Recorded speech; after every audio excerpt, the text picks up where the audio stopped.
Mano, boa noite. A análise do jogo e depois desse tempo de treinamento, se esperava, acho que, uma atuação melhor, né? Quais foram as dificuldades que você viu do Inter na partida? A gente esperava um jogo difícil, porque o Bragantino tem um bom time, embora não venha vencendo, mas dos últimos 5 jogos tinha empatado 4 e tinha empatado contra grandes adversários. Então, trabalhamos o jogo com essa visão. Tá? Se puxarmos um pouco pela memória, ganhamos o jogo lá nos últimos 3 minutos do jogo. O jogo foi um jogo difícil em Bragança Paulista. Então, demonstra um equilíbrio entre as equipes, embora hoje as posições na tabela sejam muito diferentes, mas por méritos nossos. Então, não podemos confundir os méritos que tivemos para ter um outro desempenho depois do confronto do primeiro turno e pegarmos e apagar tudo isso porque tivemos dificuldade num jogo. Tivemos dificuldade porque é normal, tivemos dificuldade porque às vezes você não consegue fazer um jogo tão bom, e não é porque treinou menos ou treinou mais. Isso é uma coisa que sempre se busca para tentar criticar alguma coisa que não foi tão bem.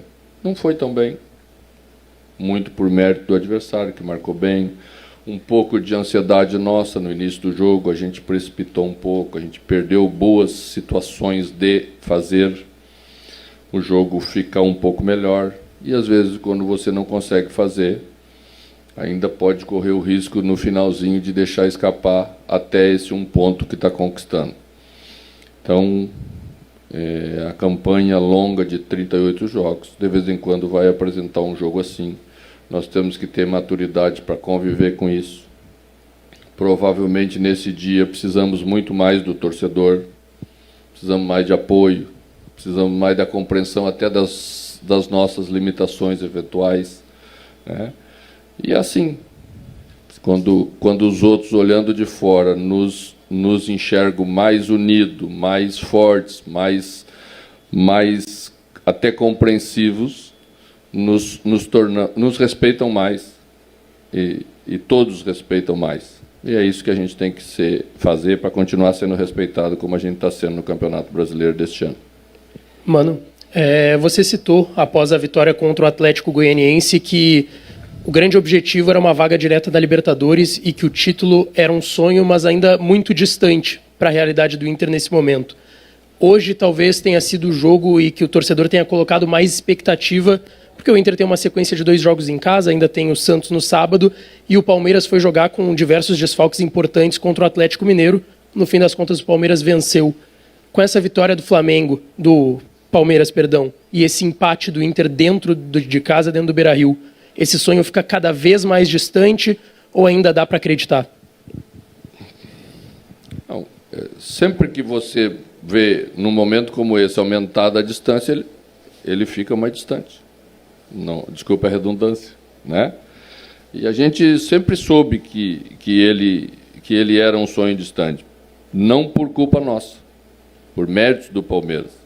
Se o Palmeiras, com todas as dificuldades que teve num jogo como esse, vai e ainda faz o resultado fora de casa e não teve nenhuma derrota fora de casa até agora, e isso não é à toa, né? É mérito deles. E a gente tem que saber reconhecer. E é bem provável que é por isso que eles vão se sagrar campeão brasileiro. Então, vamos continuar focado naquilo que nós estamos fazendo, vamos conviver, às vezes, com pequenos dissabores, quando o resultado não vem, né? Ter maturidade para entender isso, saber valorizar aquilo que estamos construindo todos juntos, nos protegendo nos momentos mais difíceis, e é isso que a gente vai fazer. Porque daqui a poucas horas já vamos estar em campo novamente para enfrentar o Santos. Boa noite, mano. Sobre o Edenilson, a gente acompanhou mais uma vez em um jogo aqui no Beira-Rio, uma relação muito difícil do torcedor com ele, pois a cada lance que ele tentava, a gente via que ele procurava fazer o melhor, mas errava, e aí a vaia vinha para cima dele. Você cogita até para preservar, podemos dizer assim, um jogador em partidas no Beira-Rio, em não escalar mais o Edenilson, pelo menos nos jogos em Porto Alegre?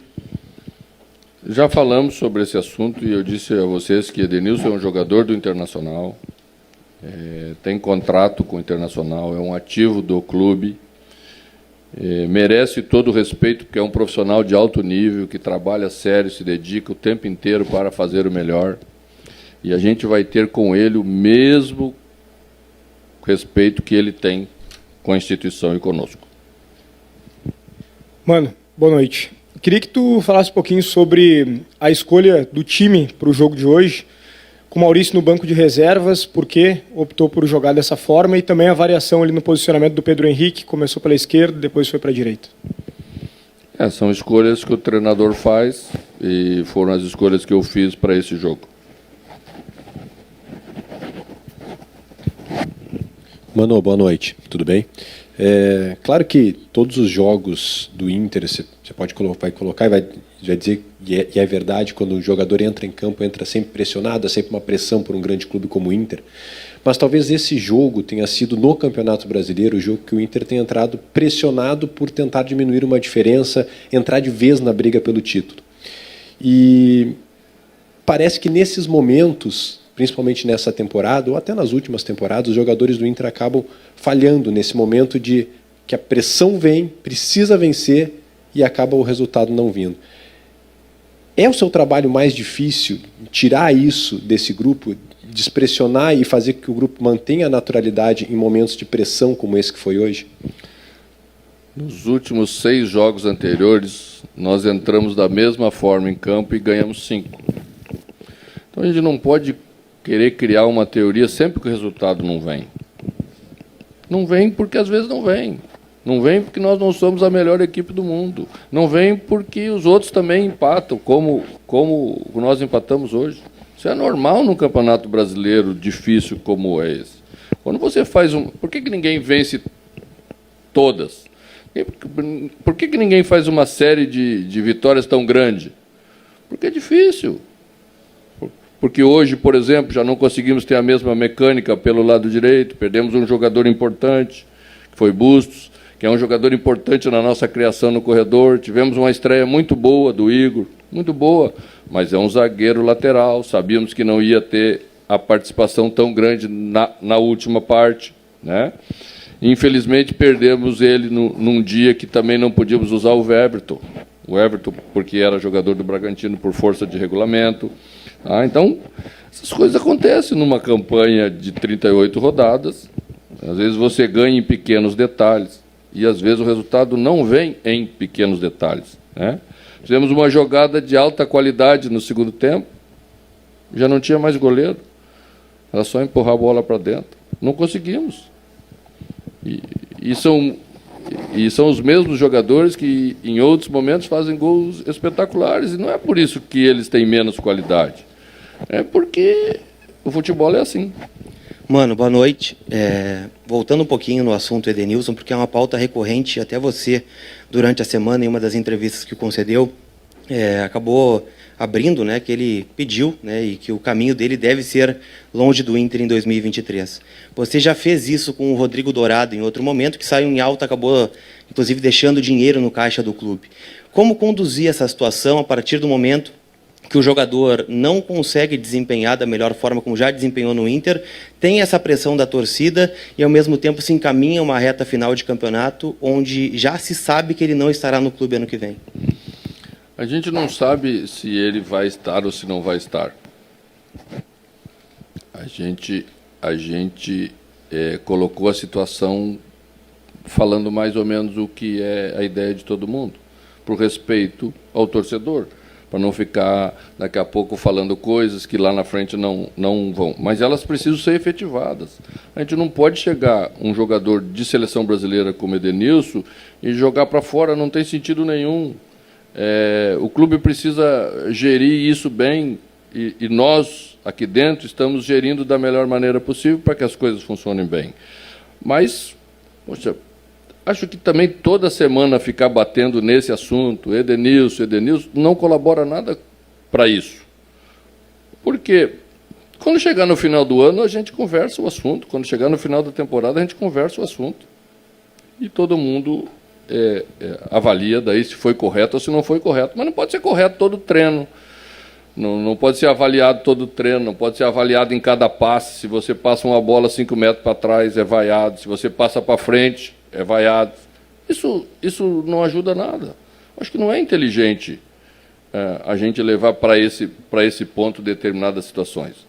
Quando chegar no final do ano, todos vamos ser inteligentes e resolver o assunto da melhor maneira possível, mas que seja bom para todas as partes. Isso é fundamental. Mano, como fazer para sair de uma marcação? Porque o Internacional tem uma jogada com o Wanderson e hoje com o Pedro Henrique, né? O Pedro Henrique jogou hoje, ele estava marcado, tinha 2 em cima dele muitas vezes. Como fazer para sair desta marcação, não na partida, mas pensando lá no Santos, no sábado? Acho que o Pedro Henrique saiu da marcação umas 10 vezes, mais ou menos. Talvez mais do que 10 vezes. Conseguiu sair da marcação. É um jogador insinuoso. Saiu da marcação pelo lado esquerdo. As primeiras 3 jogadas sofreu falta, ganhou, levou vantagem. Depois pela direita, quando trouxemos ele pela direita, invertemos, colocamos pena lá. É assim. Quando você começa a chamar atenção por aquilo que você faz, você recebe marcação mais dura de todo mundo. Mas o time tem que saber tirar vantagem disso. Se tem 2 jogadores marcando o Pedro Henrique, é matemático, né? Vai sobrar alguém livre para nós termos... E achei que precipitamos um pouquinho na primeira parte do jogo, onde os espaços eram mais generosos. O adversário saiu mais alto, deu espaço para a gente fazer. Segundo tempo já baixaram mais, até nós empurramos eles mais para trás, porque tivemos mais trabalho de bola, tivemos mais paciência para rodar um pouco mais a bola, que é o que nos faltou um pouquinho no primeiro tempo, na minha opinião. É isso que você tem que fazer, né? Quando nós marcamos bem os adversários, eles também não conseguem entrar na nossa defesa. Aliás, a nossa defesa nos últimos jogos tem tomado poucos gols novamente, tem neutralizado também bem os adversários. É difícil mesmo quando você tem um sistema bom de defesa. Tem a jogada individual, que é a característica do Pedro, né? Tem a jogada coletiva, porque aí você começa a também infiltrar jogadores entre o Pedro e o zagueiro do adversário, para criar mais uma passagem de bola, trabalhar um pouquinho mais curto, para não jogar todas as vezes o cruzamento na área.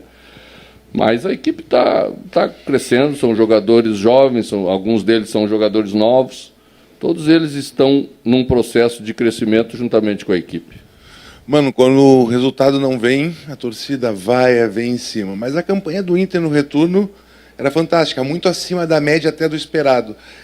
O Inter tem o melhor ataque, tem uma campanha parecidíssima com a do Palmeiras no retorno. O que dá para esperar do Inter a partir de agora em busca de uma vaga da Libertadores? Continuar assim. Quero exatamente que a equipe continue assim, né?